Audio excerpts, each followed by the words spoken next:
Bonsoir à tous, je suis ravie de vous retrouver. Nous sommes lundi 10 mars. Bienvenue à ce journal.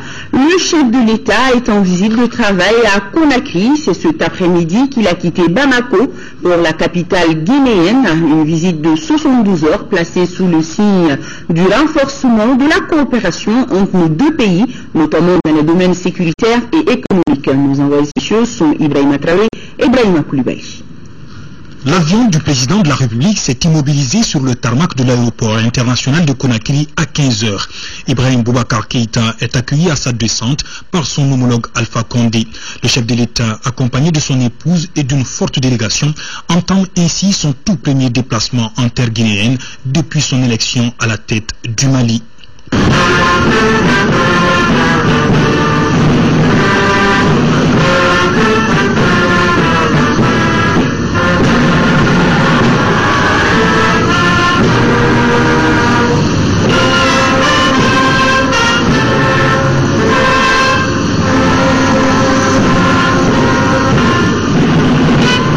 Après les honneurs militaires, les présidents maliens et guinéens saluent les corps constitués. Ce sont essentiellement des membres du gouvernement, le corps diplomatique et plusieurs autres personnalités.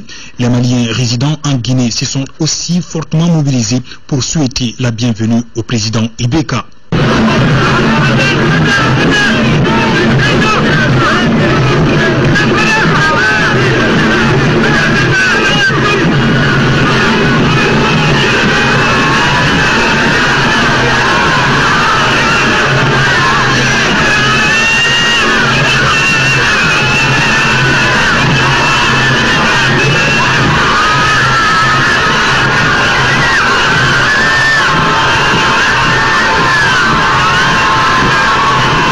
Les deux chefs d'État se sont dirigés ensuite vers le salon d'honneur pour un bref entretien. Ce tête-à-tête est suivi juste après de la toute première déclaration du président de la République, Ibrahim Boubacar Keïta. Tout nous lie nos deux peuples. Tout nous lie également le président Alpha et moi. Et c'est donc une visite d'État, mais également une visite d'amitié, de fraternité renouvelée. Et j'entame ce séjour en Guinée, à Conakry, avec beaucoup de bonheur et avec la conviction qu'au terme, nos relations bilatérales seront encore plus affermies, plus consolidées pour le plus grand bonheur de nos deux peuples guinéens et maliens. Nous venons de loin au Mali. Le président Alpha Condé et certains de ses pairs, la communauté internationale, on fait beaucoup pour qu'il en soit ici, pour que notre pays retrouve toute sa place au sein de la communauté internationale, la communauté des nations libres et démocratiques. Je crois qu'après l'élection présidentielle, réussie, chacun peut en convenir, l'élection législative également qui ont suivi, toutes ces élections-là ont eu le bonheur de remettre le Mali dans la trajectoire démocratique qui nous a jamais dû quitter. Et nous avons également, avec bonheur, avec le concours des uns et des autres, réussi aujourd'hui à ressouder territorialement notre pays, notre peuple. Il reste cette lancinante question de Kidal, dont je dis que très bientôt, elle trouvera elle aussi une solution heureuse. Quand les frères se parlent, quand on s'écoute, quand le leadership malien est affirmé de la manière la plus claire, sans aucun complexe, les choses vont dans l'ordre. Je crois que c'est tout cela qui manquait et qui explique quelque part aussi la ferveur avec laquelle ce peuple malien m'a porté avec l'élan que vous savez. Donc aujourd'hui, le Mali est sur le point de réussir sa réconciliation avec la plupart du monde. Il reste encore des difficultés, il reste encore des velléités terroristes dans le nord de notre pays, sur l'actualité. Récemment encore, certains éléments ont été, en tout cas, mis hors de nuire dans le nord, dans ce Tigalgar qui pose des problèmes, qui a été un repère de djihadistes qui ne sont pas encore totalement anéantis. Il y a donc encore quelques actes résiduels que les uns et les autres, la même malienne,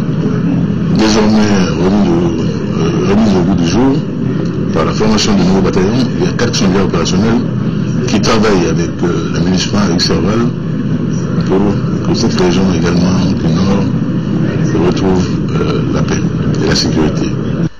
Alpha Condé, de son côté, a magnifié la relation historique qui lie le Mali à son pays. Selon lui, la Guinée reçoit simplement un frère.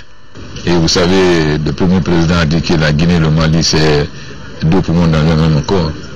Donc je reçois à la fois le président du Mali qui se bat pour l'unité du Mali, mais en même temps mon jeune frère qui m'a toujours accompagné et que je tiens à accompagner aussi. Et en sorte, nous allons nous battre pour expulser totalement le terrorisme du Mali, retrouver l'unité pour que le Mali puisse se développer au profit du peuple malien. Ce séjour du chef de l'État en Guinée sera marqué par une séance de travail entre les délégations des 2 pays, occasion pour les 2 parties de faire le point de la coopération entre le Mali et la Guinée. Il sera surtout question de sécurité et d'économie. Et justement, le président de la République saisira cette opportunité pour inaugurer avec son homologue guinéen des entrepôts maliens à Koudiadi, situés à une quarantaine de kilomètres de Conakry. Les populations de Conakry se sont fortement mobilisées pour réserver un accueil populaire au président Ibrahim Boubacar Keïta. Les acteurs de la capitale guinéenne étaient noirs de monde de l'aéroport à la résidence du chef de l'État. Suivez les temps forts de cet accueil populaire avec nos envoyés spéciaux.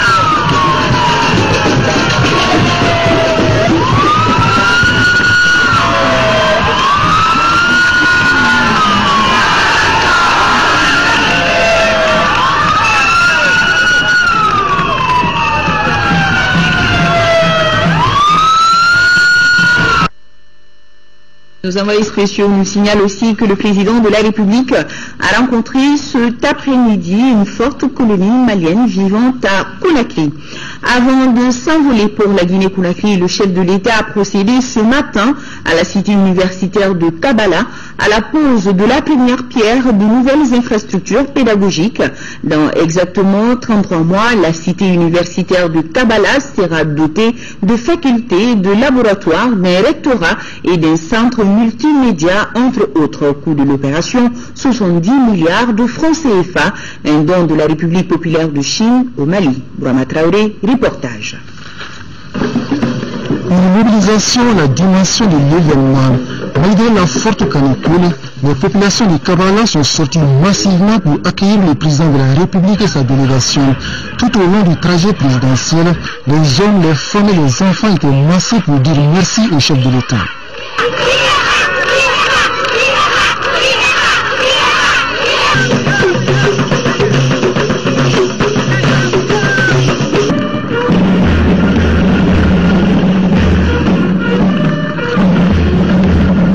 Le président Ibrahim Boubacar Keïta est venu poser un acte et pas le moindre. Le lancement des travaux de construction des infrastructures pédagogiques de la cité universitaire de Kabala.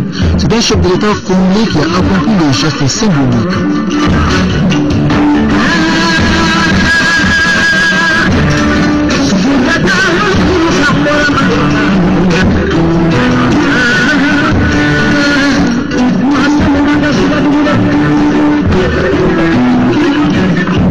Le président de la République d'avoir droit à une explication détaillée sur le projet de réalisation des infrastructures pédagogiques. Infrastructures qui comprennent 2 phases. La première phase consiste à la construction de 7 blocs administratifs, scientifiques et académiques. Concrètement, il s'agit des facultés, des grandes écoles, du rectorat, des laboratoires et d'un centre multimédia, j'en passe, de tout pour 35 milliards de francs CFA, de quoi contribuer à combler les déficits d'infrastructures auxquels l'Université de Bamako est confrontée. On ne peut mesurer la force de l'acte de solidarité de la République populaire de Chine qu'à l'aune des besoins immenses en infrastructures d'accueil de l'université. Ces besoins sont tels que, pour près de la moitié des effectifs étudiants, les cours sont dispensés dans des immeubles mal adaptés. Immeubles Silla et Salle Bakaina à Sogoninko, Hazard Center et Palais de la Culture à Badalabougou, salle de spectacle du Stade Omnisport à Médine, etc.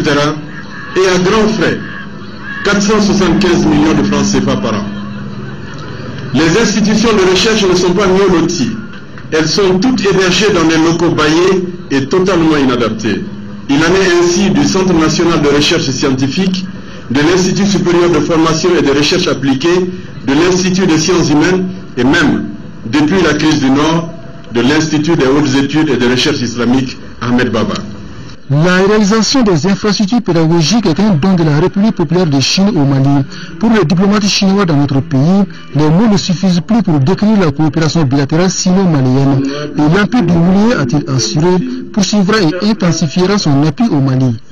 Je vous assure que la Chine va continuer à accompagner le Mali dans sa marche en avant. Je veux qu'au Mali, comme dans tous les pays du monde, une jeunesse instruite et qualifiée demeure toujours la promesse d'une nouvelle dynamique citoyenne et de l'émergence du pays. Quant au président de la République, il a exprimé toute sa gratitude au peuple chinois pour son assistance constante, régulière et inconditionnelle au Mali. Pour Ibrahim Boubacar Keïta, les infrastructures pédagogiques, une fois réalisées, vont sensiblement améliorer les conditions de travail de la communauté universitaire.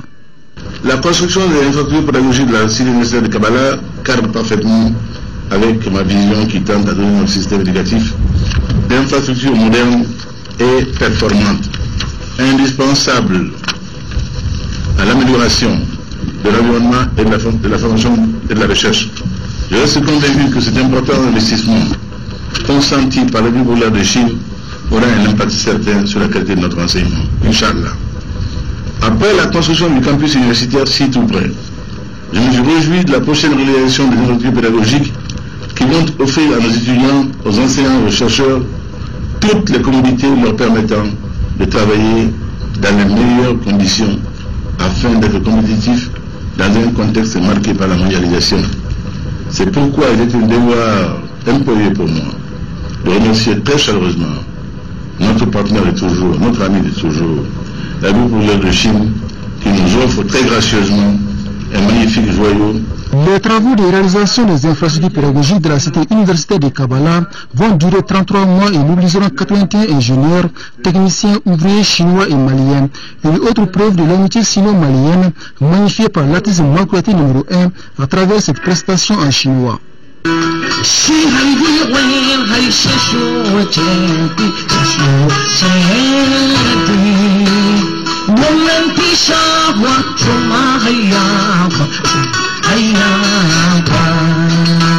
Comme la première phase, la deuxième phase du projet permettra de construire 7 nouveaux autres blocs pédagogiques et coûtera également 35 milliards de francs CFA, soit au total 70 milliards de francs CFA pour réaliser l'ensemble des projets.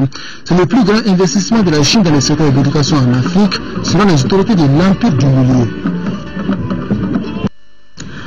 On n'est pas promoteur d'école qui le veut. Désormais, la création des écoles au Mali se fera conformément au texte en vigueur. Ces mots sont du président de la République, Ibrahim Boubacar Keïta. Le chef de l'État s'exprimait ainsi à l'occasion du lancement des travaux de réalisation des infrastructures pédagogiques de la cité universitaire de Kabbalah. Le président Keïta a également invité les acteurs de l'école au renforcement du dialogue social pour sortir notre école de la crise. On retrouve Brahma Traoré. L'ambition du président de la République Ibrahim Boubacar Keïta est de bâtir le meilleur de l'avenir, à savoir la formation dans de bonnes conditions de la jeunesse malienne. Une ambition d'autant plus justifiée car sans ressources humaines de qualité et qualifiées, point d'avenir pour une nation. Ma vision est celle d'une école malienne capable de mettre en valeur notre formidable potentiel humain. Une école qui permette de nouvelles opportunités d'emploi pour notre jeunesse. Une école qui prépare notre pays à une intégration régionale de plus en plus poussée et souhaitée. Pour faire de l'école malienne un réel espace d'éducation et d'apprentissage, le chef de l'État prône la valorisation de la fonction enseignante et des instructions ont été données au gouvernement dans ce sens selon Ibrahim Boubacar Keïta. Cela passera par la rationalisation de la gestion administrative du personnel enseignant, la modernisation des programmes d'enseignement, le développement de l'utilisation des technologies de l'information et de la communication dans l'enseignement, le renforcement du partenariat avec le secteur privé en gestion de scolaire. Que de poursuivre que la situation actuelle de l'école malienne interpelle toutes les forces vives du pays, d'où l'invitation du président de la République à une mobilisation générale autour des préoccupations du monde scolaire. La situation dans laquelle se trouve aujourd'hui notre école, chacun le sait, me touche profondément. Elle interpelle la conscience de tout citoyen malien, qu'il soit parent d'élèves, enseignants, syndicalistes, administrateurs d'école, élèves ou étudiants. Depuis trop longtemps, la société malienne regarde sans réagir quelque part son école s'effondrer, se déliter. Et d'année en année, nous voyons le niveau baisser drastiquement. Cela est très préoccupant et nous préoccupe. Après les efforts douloureux que chaque Malien a ressenti au plus profond de lui, l'occasion m'est enfin offerte d'inviter l'ensemble des acteurs et partenaires de l'école à renforcer le dialogue social, le partenariat et le consensus, afin de sauvegarder l'avenir de notre jeunesse et du pays tout entier. J'invite tout particulièrement les enseignants, les élèves et les étudiants, les syndicats, ainsi que l'administration scolaire et universitaire à faire preuve de retenue, de compréhension et surtout de patriotisme pour sortir l'école de la situation dans laquelle elle se trouve actuellement. Un autre défi de l'école malienne, c'est la création anarchique des établissements d'enseignement fondamental, secondaire et supérieur. Sur le sujet, le président de la République n'attend pas tergiverser. L'école est une chose sérieuse. N'importe qui ne va pas ouvrir n'importe quoi pour y mettre nos enfants. Cela également sera dorénavant vu avec rigueur et extrême sérieux, car l'avenir de notre pays en dépend. Et nous ne pouvons laisser cela au tout venant. Que cela soit très très clair. On ne pourra pas ouvrir une école qui veut, sans que les conditions et les critères pédagogiques et de qualité soient assurés. De quoi permettre à l'école malienne de retrouver ses lettres de noblesse et d'être compétitive sur la scène internationale. Et ce message de félicitations du président de la République, chef de l'État, à son Excellence M. Uhuru Kenyatta, président de la République du Kenya. C'est avec un réel plaisir que j'ai appris la mesure gouvernementale kenyenne permettant d'accélérer la procédure de délivrance de visa à nos compatriotes en partance pour le Kenya par les agents des bureaux de Kenya Airways à Bamako. Cette mesure de haute portée amicale permettra de renforcer davantage les relations d'amitié et de coopération entre le Kenya et le Mali.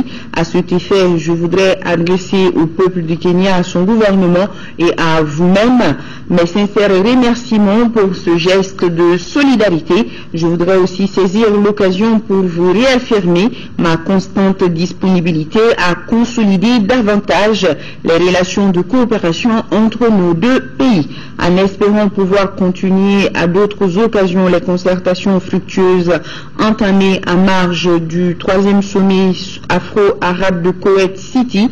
Je vous prie d'agréer, Monsieur le Président et chers frères, l'assurance de ma très haute considération, signé Ibrahim Boubacar Keïta.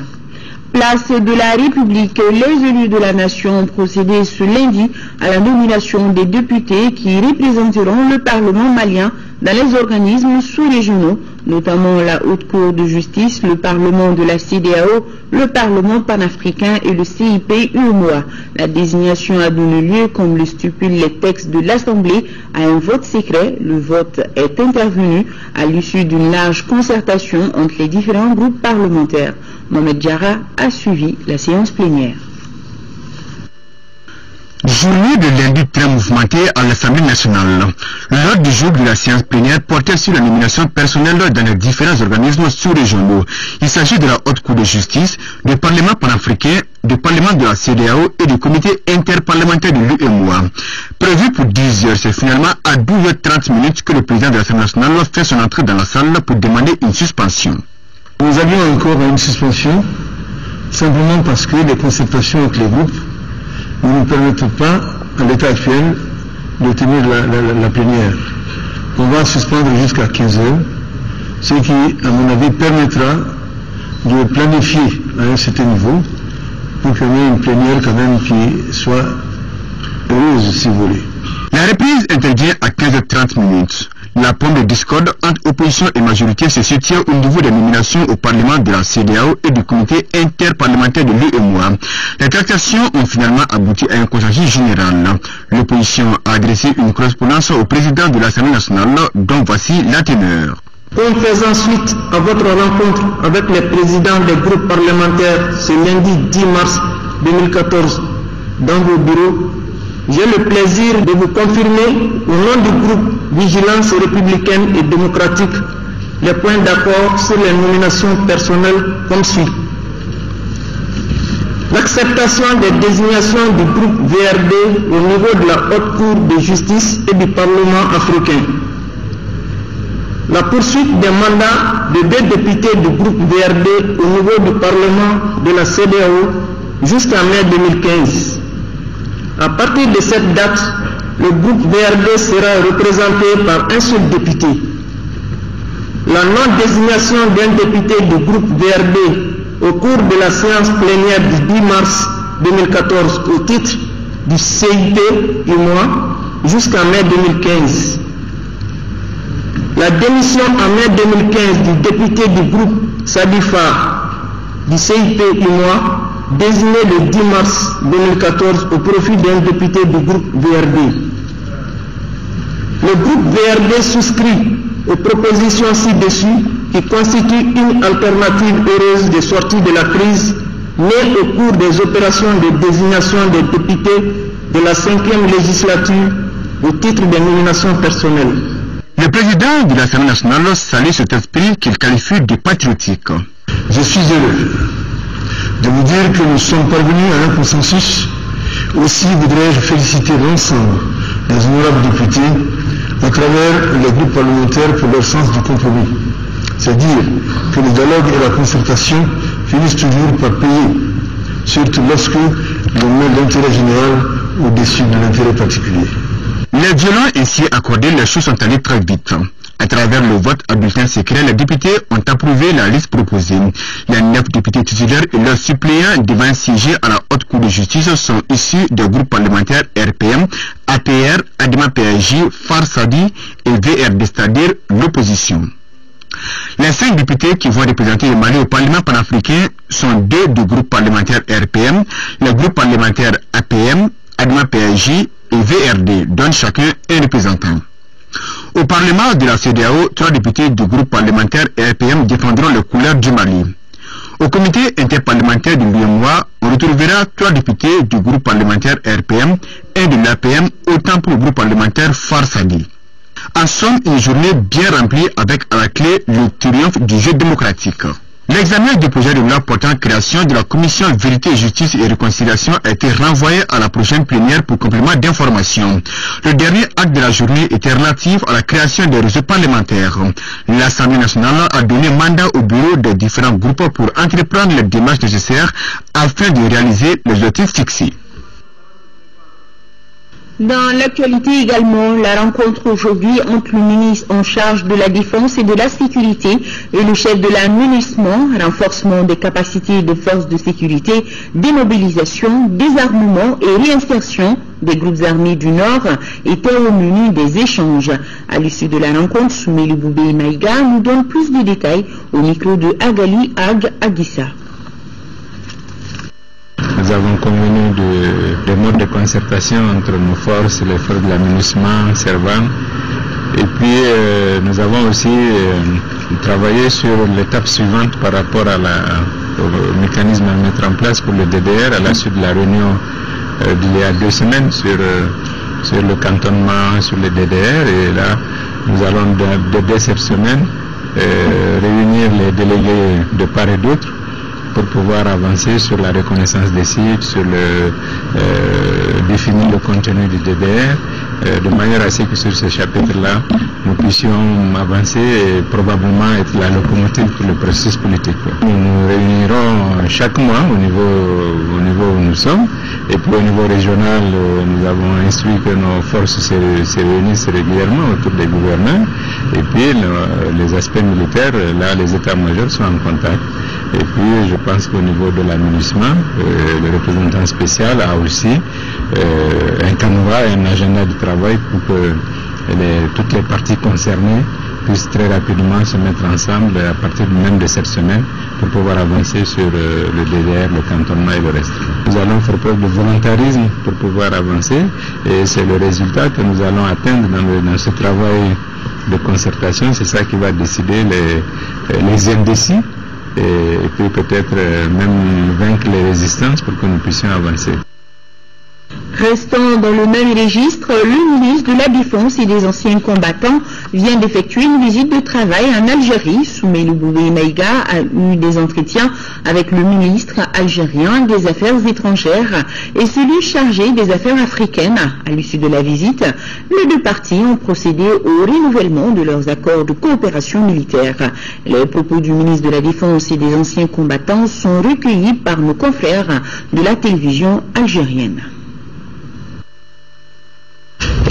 Sur les questions qui nous concernent habituellement, vous savez que le Mali et l'Algérie, comme je dis toujours, la géographie a fait de nous des voisins, mais l'histoire a fait de nous plus que des voisins, des frères, des partenaires, parce que nous avons une destinée commune, et nous avons une volonté commune aussi de construire nos pays sur la base de nos intérêts nationaux. Et je crois que c'est ça en gros la trame des entretiens que nous avons eus.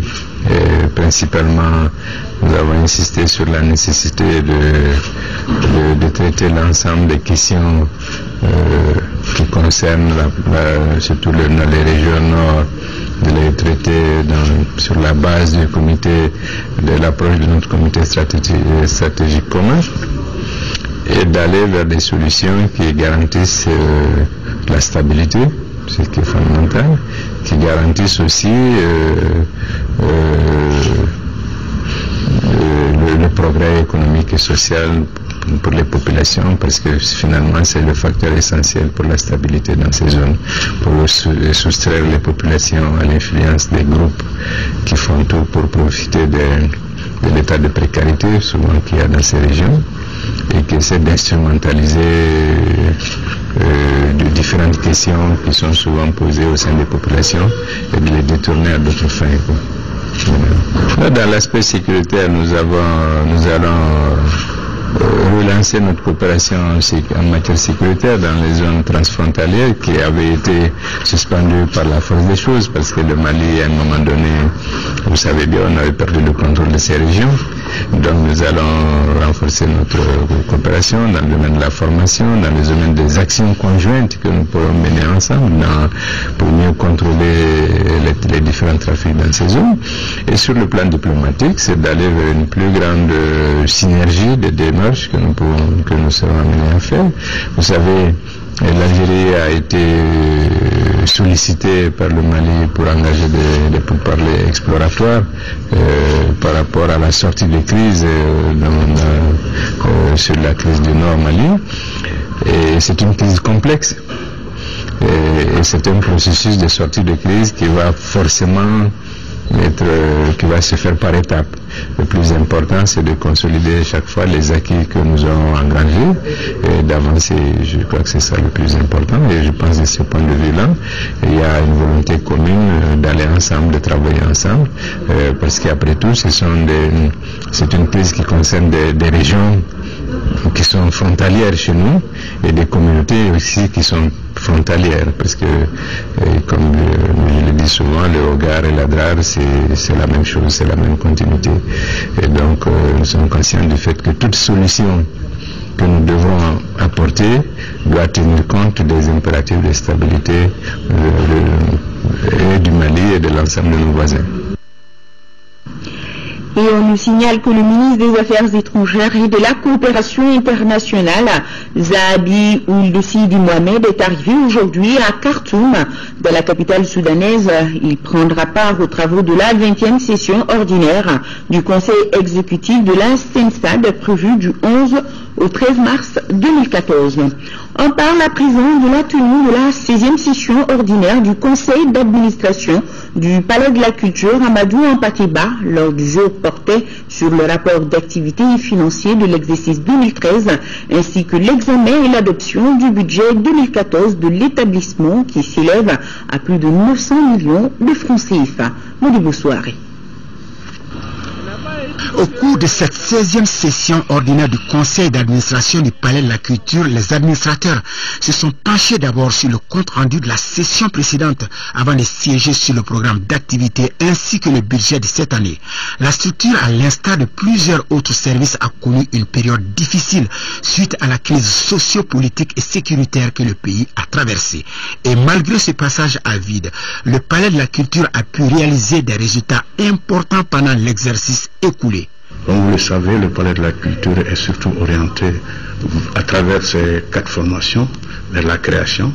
Donc nous avons mis un accent particulier sur ces différents éléments, donc avec la production d'un certain nombre d'œuvres artistiques.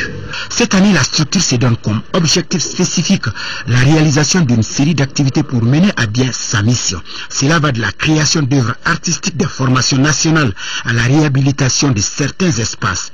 Aussi, un accent sera mis sur l'amélioration du cadre de vie, le renforcement des systèmes sécuritaires et du patrimoine et bien d'autres innovations. Un nouveau challenge donc pour cette structure publique qui a reçu les félicitations du ministre de la Culture Bruno Maïga pour le travail accompli dans un environnement extrêmement difficile avant de communiquer le budget 2014. Le budget prévisionnel 2014 du Palais de la Culture est arrêté en recettes et dépenses à la somme de 906 923 000 francs CFA contre une dotation initiale de 544 734 000 francs CFA en 2013, soit un taux de progression de 39,93%.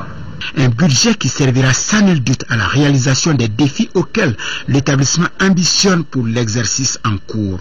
Outre les salles annexes et autres lieux de loisirs, le Palais de la Culture Amadou Hampâté-Bâ est une structure dotée d'une salle principale de 3000 places qui accueille des spectacles artistiques, des conférences culturelles et politiques, des séminaires et stages de formation dans les domaines de l'art, la musique, le théâtre. 10e session du Conseil d'administration du Centre national d'appareillage orthopédique du Mali. Les administrateurs vont passer en revue, par exemple, les difficultés de 2013 qui ont pour nom le non-paiement des arriérés des contractuels et la fermeture des centres régionaux de Tombouctou et de Gao. Les détails avec Ramata Konati. Près de 600 millions de francs CFA, c'est le projet de budget 2014 du Centre national d'appareillage orthopédique du Mali, CNAOM. Il est en augmentation de 2,7% environ par rapport à l'année 2013. Cette augmentation est due au fait que nous avons pu, lors de l'arbitrage, justifier certaines rubriques qui n'étaient pas bien financées en 2013 auprès des bailleurs de fonds. La rubrique recherche surtout, elle a beaucoup augmenté. La rubrique également salaire a beaucoup augmenté parce que nous avons du nouveau personnel. Retro 2013, une série d'activités ont été menées dont la fabrication de 600 appareils orthopédiques. Nous avons également eu à transformer une quarantaine de motos Jakarta en tricycles pour handicapés. Le mois de la solidarité. Et nous avons, avec l'appui des handicaps internationaux, fait remonter le personnel également qui était descendu lors des événements. Donc actuellement, au nord, toutes nos antennes marchent. Nonobstant les progrès enregistrés, c'est le lieu d'instruire la direction du CNAOM de redoubler d'ardeur, de vigilance et d'efforts pour générer suffisamment de recettes afin d'appuyer les arriérés de cotisations patronales à l'INPS et les arriérés de reclassement des contractuels. Pour pallier ces difficultés, les administrateurs devront faire des propositions.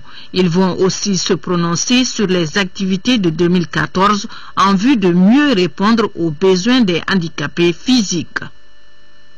Célébration du 8 mars, le ministère de l'Équipement et des Transports, à travers l'ANASER, a formé 300 femmes des corps militaires, paramilitaires et des services relevant du département de l'Équipement et des Transports au code de la route et à la technique du port du casque. Nous Sissoko, reportage. Elles sont 300 femmes venues de tous les corps militaires et paramilitaires et du département de l'équipement et des transports à suivre cette formation. Les femmes sont invitées à porter le casque en dépit de la splendeur de leur tresse. Elles doivent également transmettre les connaissances acquises à la jeunesse. Une jeunesse victime à 80% des accidents de la circulation selon les statistiques. Le gouvernement a décidé de promouvoir le port du casque à l'endroit des usagers d'engins à deux roues.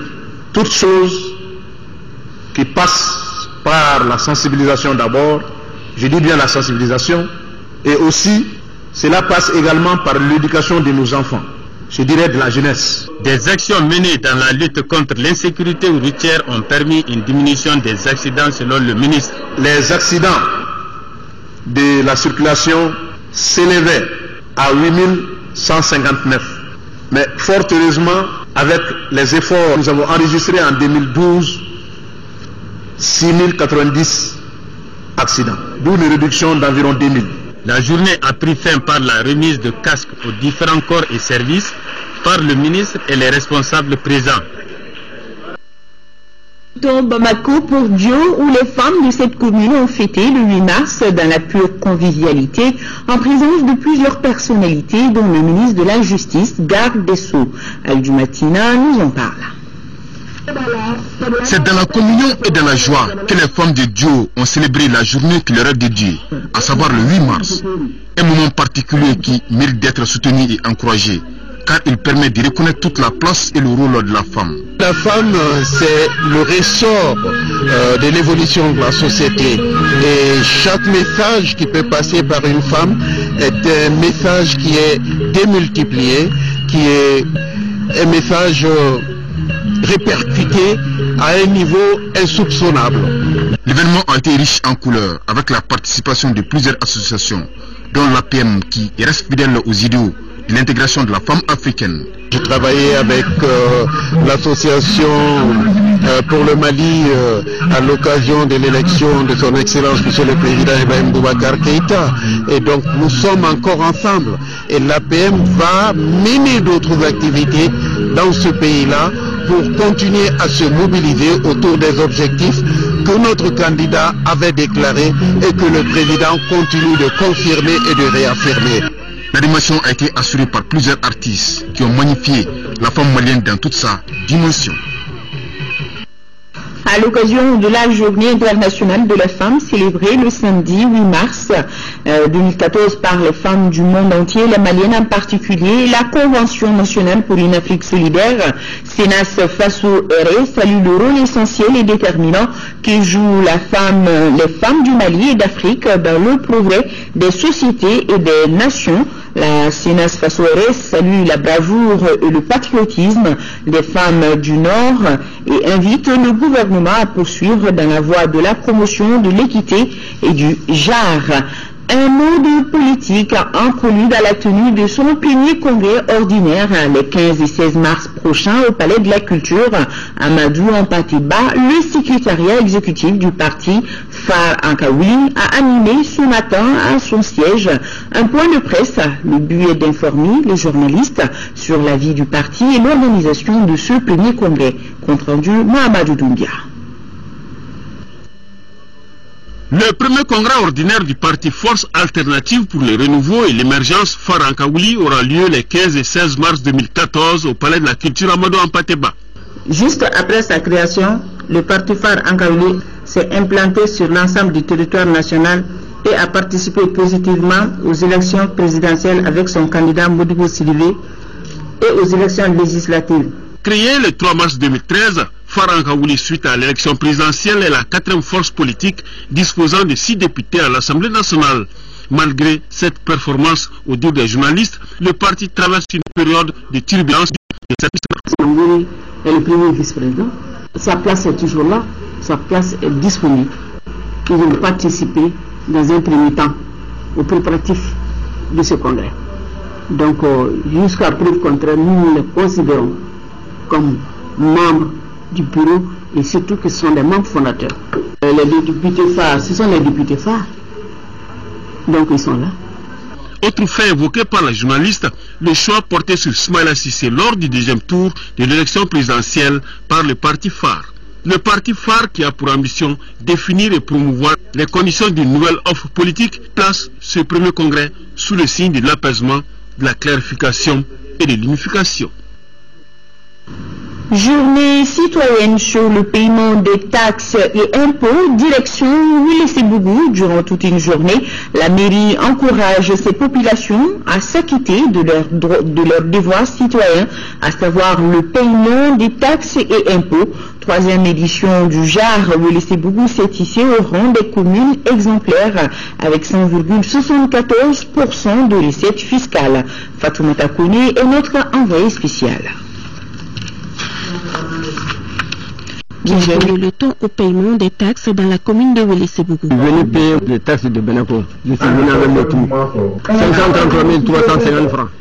Les 43 autres villages emboîtent ainsi le pas à Benenko. C'est à la faveur de la journée citoyenne initiée pour la 3e fois par la mairie de Willy-Sebougou en partenariat avec l'ONG Pacte GIZ. Nous appuyons la commune d'abord à préparer le rôle d'impôt. Le rôle, sur la base du rôle global, il y a un rôle individuel qui est établi donc par famille. Donc ce sont ces rôles individuels qui sont distribués au niveau des chefs de famille avec l'appui des chefs de village pour leur demander de venir payer les impôts et taxes. À Ankura-le-Maire, depuis la première édition, sa localité ne cesse de se distinguer des autres communes en matière de paiement des taxes et impôts. Willy-Sebougou a recouvré 100,74% des impôts et de l'objectif de recouvrement fiscal que nous étions fixés. Mais aussi, il y a eu des arriérés qui ont été payés. C'est une pratique de bonne gouvernance qui permet à l'ensemble des acteurs, avec une participation massive des citoyens, d'échanger et de traiter une question d'intérêt local.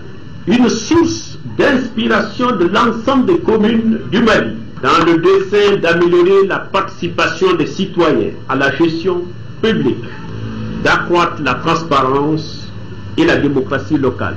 Les chefs de village de Soukala et Fanny Kodjala ont reçu des médailles en guise de reconnaissance pour la sensibilisation des populations. A signalé qu'encourager les populations à s'acquitter de leurs taxes et impôts est l'une des recommandations issues des États généraux de la décentralisation. Écho de nos régions, l'Agence nationale d'assistance médicale en collaboration avec la direction du développement social et de l'économie solidaire a tenu en deuxième région un atelier d'information sur l'opérationnalisation du régime d'assistance médicale. Faisons le point avec Ousmane Kouita.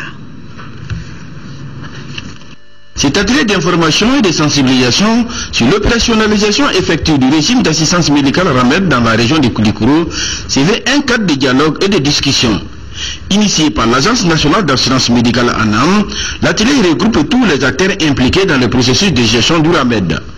Objectif, mieux outiller ces acteurs en vue d'une meilleure implication et à tous les niveaux. Il s'agit d'amener les prestataires de soins à renforcer leur capacité dans la maîtrise des outils qui sont les supports médicaux pour la prise en charge des indigents. Pour atteindre ces objectifs, 2 communications étaient à l'ordre du jour, à savoir les missions du RAMED, de l'ANAM et la seconde à porter sur les supports de prestations médicales.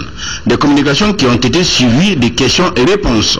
Nonobstant cette situation qui précède, force est de reconnaître que pour l'opérationnalisation effective du mécanisme, des défis majeurs restent à relever, à savoir l'engagement des collectivités en matière de mobilisation des ressources, l'immatriculation des personnes éligibles déjà identifiées, le renforcement de la communication sur le dispositif, la poursuite du renforcement des capacités des acteurs et le suivi de la mise en œuvre du régime.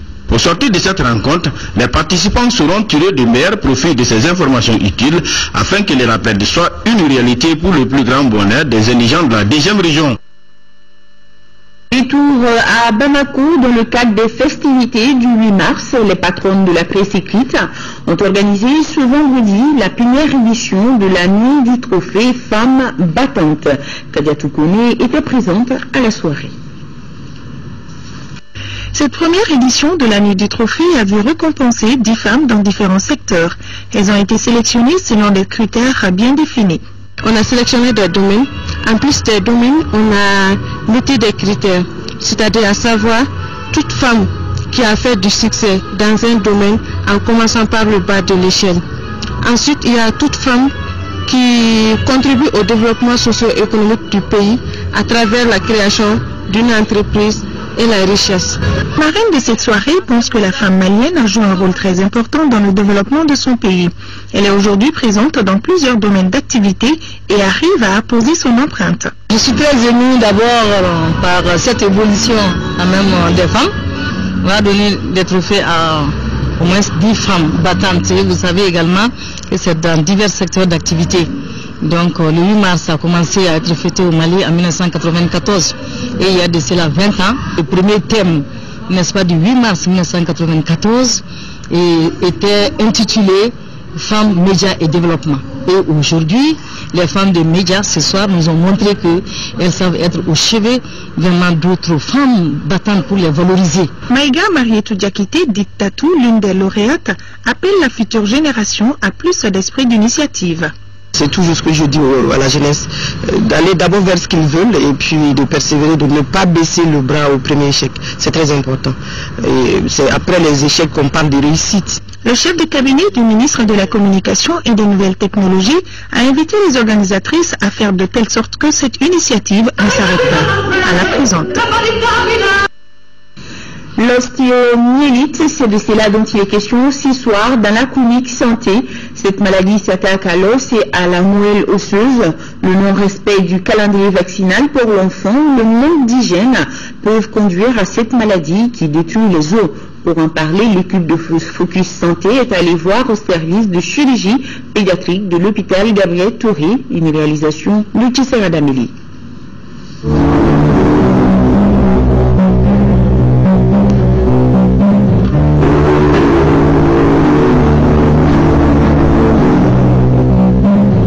Le manque d'hygiène, la promiscuité, le non-traitement des infections récurrentes ou ne pas vacciner correctement son enfant peuvent nous coûter cher.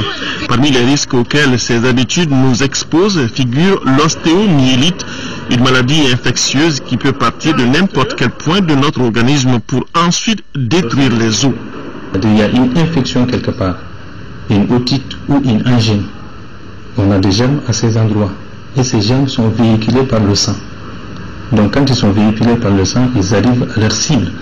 Leur cible c'est l'os, ils vont se fixer et compromettre la vascularisation de l'os. Et cette compromission va entraîner une nécrose de l'os et tout ce qui va s'en suivre. L'agent pathogène dès le début provoque une fièvre chez le grand enfant, des douleurs du membre concerné, une plaie cutanée ouverte et purulente par laquelle peuvent sortir les os détruits par les microbes. Le nouveau-né et le nourrisson atteints d'ostéomyélite pleureront beaucoup plus et bougeront moins des membres. En service de chirurgie pédiatrique de l'hôpital Gabriel Touré, on estime qu'entre mars 2012 et mars 2013, 3,55% des 1208 consultations sont des cas d'ostéomyélite. La maladie à elle seule représente 4,72% des interventions chirurgicales de ce service. Selon le docteur Issa Amadou Touré, tout le monde est exposé à cette maladie vu le mécanisme physiopathologique. Il y a des sujets qui sont beaucoup plus exposés. Donc ces sujets sont, vous avez l'enfant, si vous voulez, le nourrisson autour de 4 mois. Vous avez également les enfants de 8 à 12 ans. On a un pic à ce niveau également. C'est des enfants qui commencent à jouer, qui sont turbulents, qui ont des plaies qui ne sont pas souvent traitées, soignées, et qui les exposent également à ces infections osteo-articulaires. Vous avez également d'autres sujets sur le terrain, les sujets comme les drépanocytaires. Vous avez également donc certains sujets qui sont dépourvus de leur rate par traitement chirurgical. Vous avez également l'immunodépression, qu'elle soit acquise ou innée. Mais ceux qui ont une ostéomyélite peuvent avoir un style de vie qui les a trop exposés. Il y a la précarité d'hygiène corporelle, parce que c'est à peu près une maladie d'hygiène. On n'est pas propre, on fait une infection, ça se complique, on ne soigne pas et ça se véhicule vers les os. Il y a ce qu'on appelle également la promiscuité, c'est-à-dire des sujets qui sont entassés dans une pièce peut-être de 2 mètres carrés, on met 4-5 personnes. Donc il y a facilement une contamination par voie respiratoire. Ils peuvent faire des infections respiratoires qui par la suite se compliquent et donnent la maladie. La prise en charge de l'ostéomyélite commence par la gestion de la douleur et une administration d'antibiotiques avec très souvent une opération chirurgicale accompagnée d'un suivi biologique strict. En cas d'extradition de l'os détruit, l'organisme est supposé le renouveler, mais comme le disent les spécialistes, ce n'est pas gagné d'avance et il existe un risque de déformation, de raccourcissement du membre. Traiter correctement toutes les infections, une bonne hygiène et le respect du calendrier vaccinal chez l'enfant permettent d'éviter l'ostéomyélite dont de plus en plus de cas arrivent à l'hôpital Gabriel Touré.